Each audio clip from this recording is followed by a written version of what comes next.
గారు మనోడు గారు ఇద్దరు లోపలికి పోతారని చెప్పి దీపక్ రెడ్డి గారు సెటైర్లు వేస్తున్నారు. అంటే ఇప్పుడు దాకా నాకేదో టెక్నికల్ ప్రాబ్లం ఉండే. అవును సార్ అందుకనే మీకు సింపుల్ గా చెప్పేశాను. తాతయ్య మనోడు ఇద్దరు అయితే లోపలికి వెళ్ళిపోతారట. ఆయన పక్క ఆధారాలు కూడా ఏవో లిస్ట్ అంతా మొత్తం చదివారు. ఓ 10 నిమిషాల సేపు మొత్తం పక్కా ప్రూఫ్స్ ఉన్నాయి. దీనికి ఎవరన్నా సమాధానం చెప్పగలరా, దీనికి ఎవరన్నా డిబేట్కి రాగలరా, వాళ్ళని అయితే ఎవరో ఆపలేరు అని చెప్తున్నారు ఆయన. పాపం వాళ్ళు బాగానే ఎప్పటి నుంచో ఆశ పడతా ఉన్నారు. ఆశకి తగ్గట్టుగా ఈడీ వీళ్ళని కాల్ఫర్ చేసినట్లుంది. ఓకే, తాతయ్య మనోడు ఎవరు? వర్మ గారు తాతయ్య ఎవరు, మనోడు ఎవరు? తాతయ్య విజయసాయి రెడ్డి గారట, మనోడు మిథున్ రెడ్డి గారట. ఓహో, అన్న తమ్ముడు పోయింది, తాత మనోడు దాకా వచ్చింది ఈ వరుస.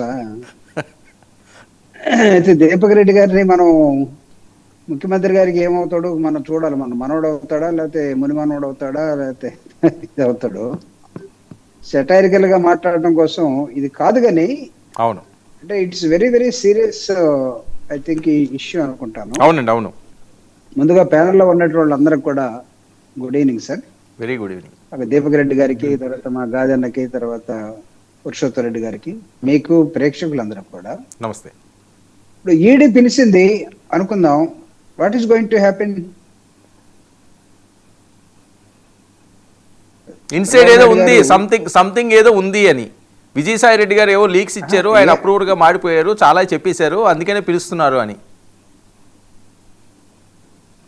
అంటే అది వీళ్ళు తెలుగుదేశం వాళ్ళు అనుకుంటున్నారేమో కానీ, ఇది వాళ్ళ ఆశకి తగ్గట్టుగా, వాళ్ళు అనుకున్న దానికి తగ్గట్టుగా జరుగుతుందేమోనని. ఒక అంశం మీద సిట్ ఏర్పడిన తర్వాత సిట్టుకి అనుబంధంగా ఈడీని కూడా ఇప్పుడున్నటువంటి కూటమి ప్రభుత్వం ఇన్వైట్ చేసి ఈడీ కూడా ఇన్వాల్వ్ కావాలి అని చెప్పిన నేపథ్యంలో ఈడీ సమ్మన్స్ ఇచ్చి ఉండొచ్చు. ఏముంది, ఇంతకుముందు సిట్టు ముందుకు వెళ్ళారు, ఇద్దరు కూడా వెళ్ళొచ్చిన వాళ్ళే. మిథున్ రెడ్డి గారు కానీ విజయసాయి రెడ్డి గారు కూడా ఇద్దరు కూడా సిట్టు దగ్గరికి వెళ్ళొచ్చారు. వెళ్ళొచ్చిన తర్వాత మిథున్ రెడ్డి గారిని కొంతకాలం జైల్లో పెట్టారు, తర్వాత బెయిల్ మీద ఉన్నాడు. ఇప్పుడు ఈడీ పిలుస్తుంది, అదే అంశం కదా అనేది. ఎంత అడిగినా సిట్ అడిగినా 1-2 క్వశ్చన్స్ లో మళ్ళీ ఈడీ అడగచ్చు. దానిలో అంత అత్యాసపడాల్సిన అవసరం ఏముంది, అంత ఉత్సాహపడాల్సిన అవసరం ఉంది? సంక్రాంతి అయిపోయిన తర్వాత మళ్ళీ వచ్చినట్టుగా వాళ్ళ ముఖాల్లో వెలుగులేంటి? ఇవన్నీ ఆ కోడిపందాల వ్యవహారాలు తప్పితే పెద్దగా ఏమి ఉండకపోవచ్చు. మా ఉద్దేశంలో ఏంటంటే, ఈడీ దగ్గరికి ఈ కేసు వెళ్ళింది కాబట్టి ED has to do their duty first. ఆ డ్యూటీ కార్యక్రమంలో భాగంగా వాళ్ళు ఏమైనా పిలిచి ఉండొచ్చు. పిలిచిన తర్వాత రేపు వాళ్ళు ఏమడుగుతారు, 1 after 1 అడిగిన తర్వాత దానికి వీళ్ళేం చెప్తారు. నా మోస్ట్ ఓన్లీ సిట్ దగ్గర వచ్చిన సమాధానాలే, అదే క్వశ్చన్ అయితే అదే సమాధానం ఉంటుంది, కొత్త క్వశ్చన్ అయితే కొత్త సమాధానం ఉంటుంది. సో అసలు వైఎస్ఆర్ కాంగ్రెస్ పార్టీ అధికారంలో ఉన్నప్పుడు ప్రభుత్వం తరఫున చేసినటువంటి ఈ లెక్కర్ డిస్ట్రిబ్యూషన్ ఏదైతే ఉందో దాన్ని పెద్ద భూతత్వంలో పెట్టి మీ మీద ఉన్నటువంటి స్కిల్ కేసులన్నీ మీరు వచ్చిన తర్వాత మీరు మూసేసుకున్న నేపథ్యంలో ఇప్పుడు ప్రైవేట్ పీపుల్ తోటి మీరు నడుపుతున్నటువంటి అరాక్ పాలసీ, లెక్కర్ పాలసీ ఏదైతుందో దీనిలో ఉన్నటువంటి లొసులు కానీ, దీనిలో ఉన్నటువంటి వ్యవహారం కానీ, ఇవన్నీ అంతా బాగున్నట్టుగా మీరు గతంలో జరిగింది మొత్తం ఏదో జరిగిపోతుందనే ఆశపెట్టడంలో మీరైతే ఆశపడనేమో కానీ పెద్దగా నథింగ్ గోయింగ్ టు కొలాప్స్, ఏం పెద్దగా జరగకపోవచ్చు. వైఎస్ఆర్ కాంగ్రెస్ పార్టీ ప్రతి క్వశ్చన్కి సమాధానం చెప్పింది. గతంలో తీసుకున్న వాళ్ళందరూ ఒక లోపల ఉన్నా, బయటకు వచ్చినా, బెయిల్ మీద ఉన్నా మళ్ళీ అదే సమాధానం చెప్తారు. We have to wait and see. Okay, Purushottam Reddy గారు.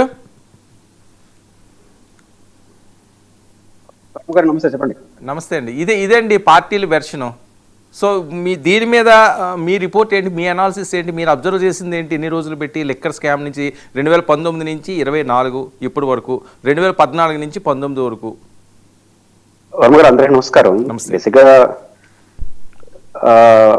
వెంకటేశ్వరరావు గారు చెప్పిన అభిప్రాయంతో కొంత ఏకీభవిస్తూ, సిట్టుల పైన, విచారణల పైన ఎందుకు క్రమేణా విశ్వాసం కోల్పోతుందంటే, 14 నుంచి 19 వరకు తెలుగుదేశం పార్టీ అధికారంలో ఉంది. జగన్మోహన్ రెడ్డి గారి ప్రభుత్వం వచ్చిన వెంటనే దానిపైన విచారణ, మద్యం పైనే. మళ్ళీ 19 నుంచి 24 వరకు వైసీపీ అధికారంలో ఉంది. తెలుగుదేశం వచ్చిన వెంటనే ఆ విచారణ ఆగిపోయి ఈ విచారణ స్టార్ట్ అయింది. మళ్ళీ 29లో జగన్ గారు వచ్చారనుకోండి, ఈ విచారణ ఆగిపోయి ఈ విచారణ స్టార్ట్ అవుతుంది. ఎట్లా విశ్వాసం వస్తుంది వ్యవస్థలో?